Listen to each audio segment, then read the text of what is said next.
Hi, everybody. I'm Joe Calderone, and it's another edition of Coach's Corner. Joining us now is the head coach of the baseball team at UAlbany, John Bam Bam Mueller. What's going on, brother? How are you? Not much. How are you? I'm doing well. No complaints, and got a big smile on your face, and you should. 2 wins in a row.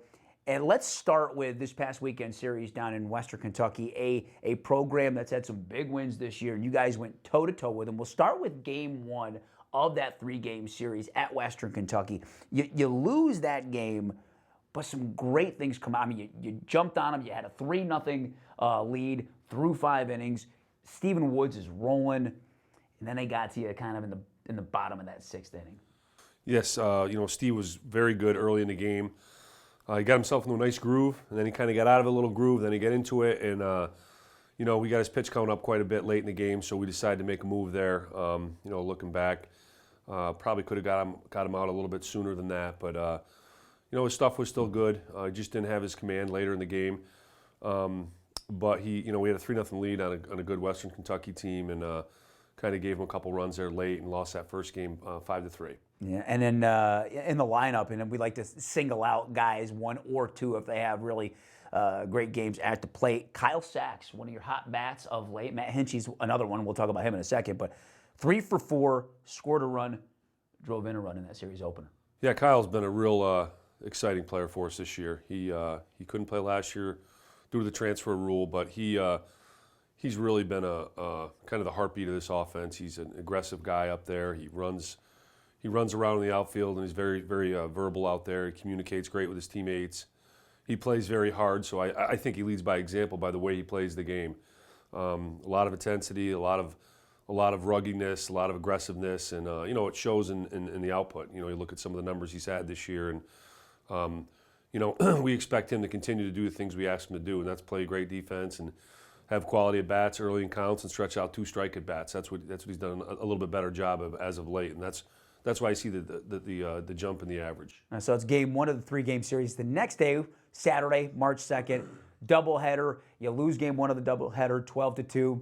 Scores there. It is what it is. But you guys bounce back in game 2, and I mean, you want to talk about hot bats. 16 hits, 7 runs.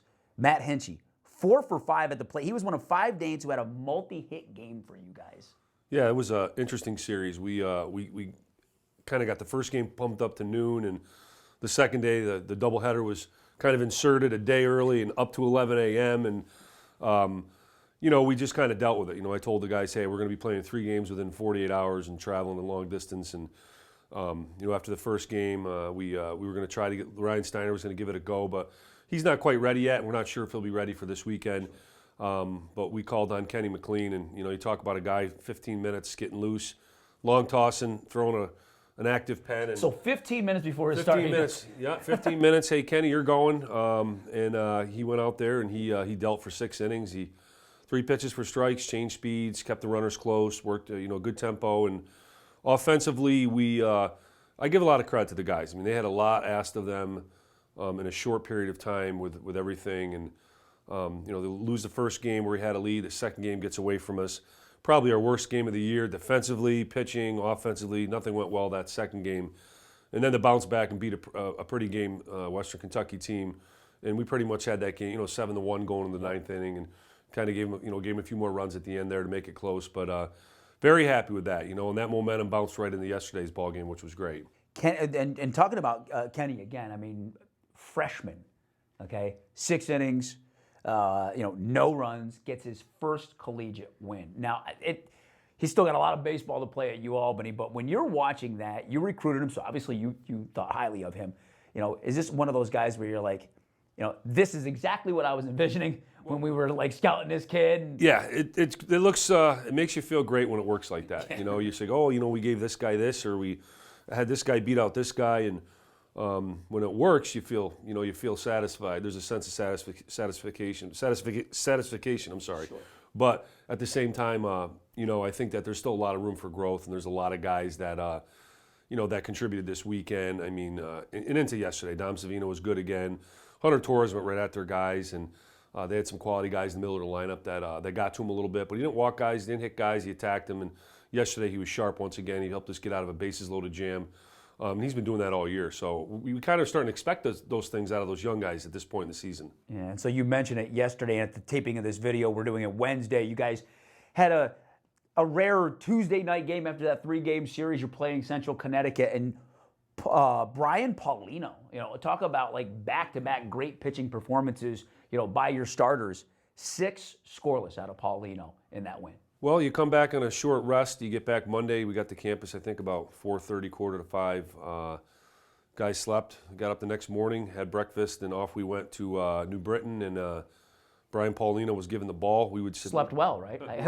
Well, he actually didn't pitch this weekend because he had a bit of that flu, so he never left the hotel. So we kind of joked with him and said he had a 4-day vacation in Western Kentucky. So we're going to give him the ball and kind of just get some other guys out there, mishmash it a little bit on the mound, and he just was unbelievable. I mean, he threw 55 pitches in 5 innings, and we said let's send him out there for the 6th. He went out for the 6th, and quite frankly, we probably could have sent him out another inning, but we wanted to get some guys some work. Derek Balbier's got out there, and he struggled a little bit with his command yesterday, but Hunter was there to pick him up, and he got 4 outs, and then we handed it over to Dom Savino, and he got 4 outs, and on the bus we went with a 6-1 W over a good team. I mean, Central Connecticut State's beat some good teams this year, and Charlie Hickey does a great job there. And it's nice to collect some of these wins early, like we talked about. If you can collect some wins early, you start getting close to that double-digit mark early in the year, and the guys need to see that. It can't be 3-12, 2-13, 4-18 at the beginning of every year, because it becomes almost an insurmountable mountain. So, we've tried to balance that schedule out with some quality people, and as you see, South Carolina is still at it, and Western Kentucky had another big win yesterday and they blew out Kentucky, so they beat Tennessee, Kentucky, and Georgia in the last week and a half. We felt pretty good, after that series that we could have won 2 or 3, could have won a series against them in their park. So, a lot of bright things have come about thus far this season. Each week we've learned a little bit more about ourselves, but we got a big one this weekend. I was just going to mention that. Your first 14 games are all non-conference. Now we get some America East play. You're at Hartford this weekend coming up. The scout on the Hawks. And what do you got to do to, get at least 2 out of 3 on the road? Hartford is a team that has been very strong on the mound since Justin Blood's gotten there. He came from Connecticut. He's done a wonderful job there. They play hard. They play with a lot of intensity. This year they've gotten some signature wins already. We're expecting a veteran pitching staff to be facing us this weekend. They're going to try to work the tempo fast. They're going to pound the zone. They want action early. They want to keep the pitch count down. They want to get out there on defense, and they want to get off quick on defense. And it's almost like sort of like a Nolan Richardson type press. They want to keep pressing defensively, but it's an interesting animal that we have to deal with. Each conference team's a little bit different. Offensively, they have some guys that can hurt you as well. They'll put the ball on the carpet. On their turf, they'll bunt it, they'll slap it, they'll hit and run. They can play a little bit. They have some guys too with some gap power. So, they have some. That's a very, very interesting team they have. I picked them pretty high this year. I expect them, because of their pitching, to be there at the end of the year in the top 4. I'd be shocked if they weren't. They have some older guys in the mound, like I said. They're well coached, and Hartford's predicated on pitching and playing solid defense. 2 of the things we're trying to emphasize as well, but. It'll be an interesting matchup. We're looking forward to it, obviously. It's the first we play them a home this year. You try to play 500 on the road and win most of the games you can, more of the games at home, and that puts you in position to maybe host a game at the end of the year.